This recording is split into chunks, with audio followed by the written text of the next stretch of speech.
The intensity of fighting in Pokrovsk has decreased, but the Russians are not abandoning their plans to occupy the city. As the Commander-in-Chief of the Armed Forces of Ukraine, Oleksandr Syrskyi, said on the telethon broadcast, Pokrovsk is now a continuous fortified area. According to him, there are several places where the Russians managed to get through the engineering barriers. But the Ukrainian armed forces know exactly where these places are, so the situation is generally under control. Syrskyi noted that there are also plans B and C for all possible developments. However, the enemy is not giving up on their plans for occupation. In the Pokrovsk area, the Russians have concentrated 50,000 troops. This information was also confirmed by the President of Ukraine, Volodymyr Zelenskyy, during a conversation with journalists on November 7th. The enemy's number one goal is to occupy Pokrovsk as soon as possible. This goal remains unchanged.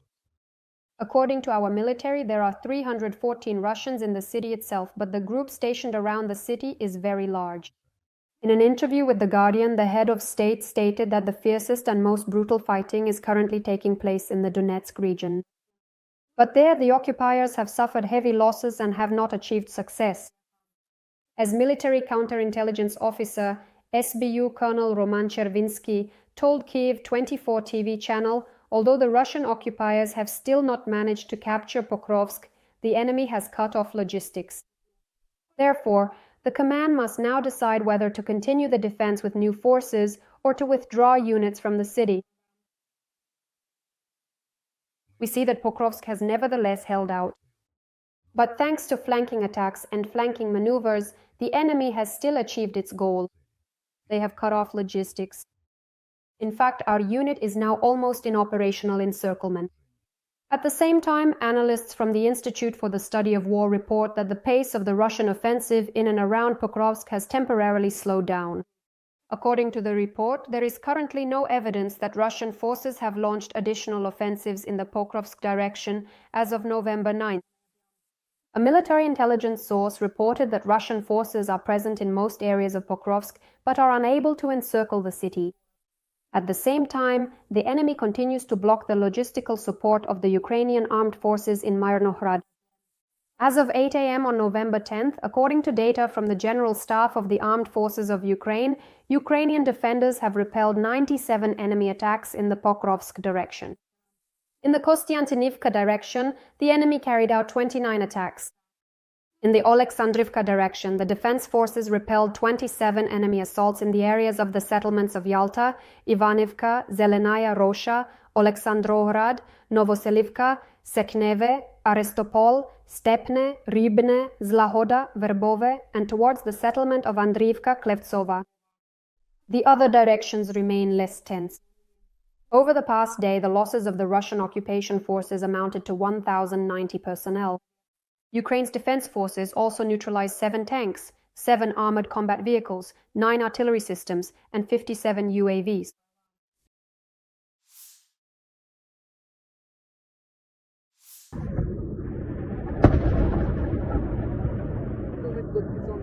Explosions have once again rocked the port of Tuapse in Russia's Krasnodar Krai. On the night of November 10th, a fire broke out there after a sea drone attack. Osin Pavlik Gorbuz reported a likely hit near berth 167. Meanwhile, the operational headquarters of the Krasnodar Krai administration claimed the attack was allegedly neutralized. In the waters of the Black Sea, in the Tuapse area, 4 USVs were neutralized. One of the unmanned boats detonated near the shoreline. The shockwave damaged the windows on the second floor of a 2-story house, as well as a garage and a boathouse. This is the second attack on the port in recent times. On the night of November 2nd, Tuapse was already attacked by drones. As a result of the attack, a tanker and an oil terminal were damaged. According to OSINT analysts, at least 3 sources of fire were recorded at that time. Drones are attacking the port of Tuapse because it is one of the key hubs for the export of Russian oil and petroleum products. The night of November 10th was also restless in Russia's Rostov region. There, drones attacked an oil refinery and a railway station. And on November 9th in Taganrog, Rostov region, a transformer caught fire at an electrical substation. According to eyewitnesses, 2 explosions were heard in the city. Something exploded here. There was a double explosion. Smoke everywhere, look, it's just crazy. The company Rossetti reported that as a result of the incident, a high-voltage line was shut down in an emergency.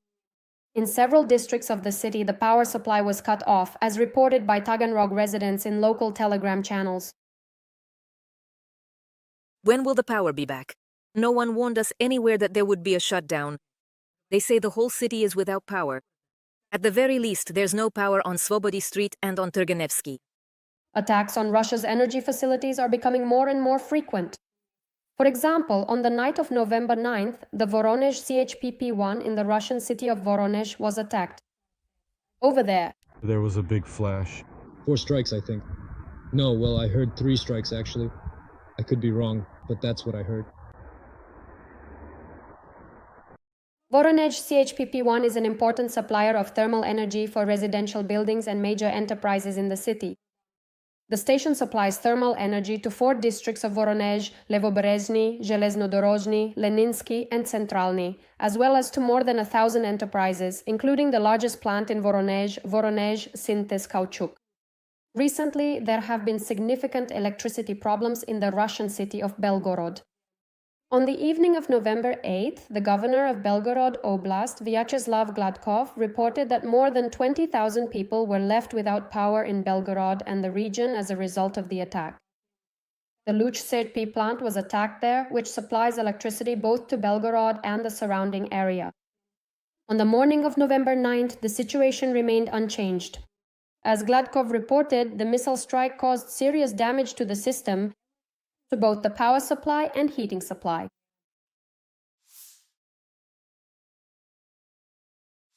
Ukrainian President Volodymyr Zelenskyy believes that Russia may open a second front against another European country before the war in Ukraine ends.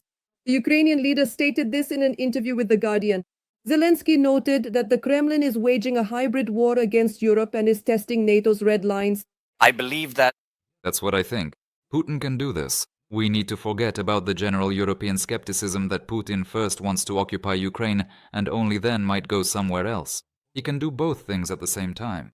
The president of Ukraine linked the increase in criminal activity across Europe, including drone incursions into the airspace of EU countries, to the fact that Russia was unable to achieve significant progress on the front lines in the first months after the full-scale invasion in 2022. All of this is a test. All of this is a test. Tests for Europe, tests of their response. All these drone attacks by Putin, what are they capable of? A test to see how America will respond to threats against countries that are in NATO. These tests are dangerous for the integrity of Europe. Putin is in a dead-end situation in terms of real success. For him, it's more of a stalemate. Zelenskyy noted that just in October of this year, the Russian Federation lost 25,000 soldiers killed and wounded at the front. According to him, Russia concentrated 170,000 troops near Pokrovsk, but without success. And there is no success there. There is no success and there are many casualties. President Volodymyr Zelenskyy, in an interview with The Guardian, also stated that he is not afraid of Donald Trump, unlike other Western leaders, and denied reports of an allegedly tense meeting in Washington, emphasizing that he has normal businesslike and constructive relations with the US president. Everyone is afraid of Trump. Everyone is afraid of Trump. And that's true. This is the United States, and they are leaders, and I see how many people build their relationships precisely on that. I really want Ukraine to be respected, and we respect the United States. Zelenskyy noted that the United States remains Ukraine's strategic partner, possibly for decades or even centuries, and that both sides share common values, unlike Imperial Russia. The president also stated that he intends to order 27 Patriot systems from the United States and called on European countries to temporarily provide their own systems. During this interview at the Mariinsky Palace, the power suddenly went out twice. But after the backup generator kicked in, the electricity was restored. Electricity.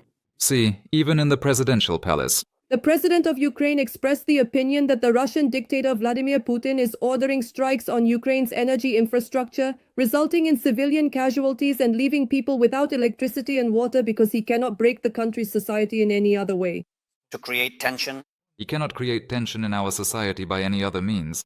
He understands that we have united the whole country and then all of Europe around us, and breaking that apart is very difficult. He is trying to do just that. The interview took place in Kiev after massive Russian attacks on the power grid, which left most regions without electricity.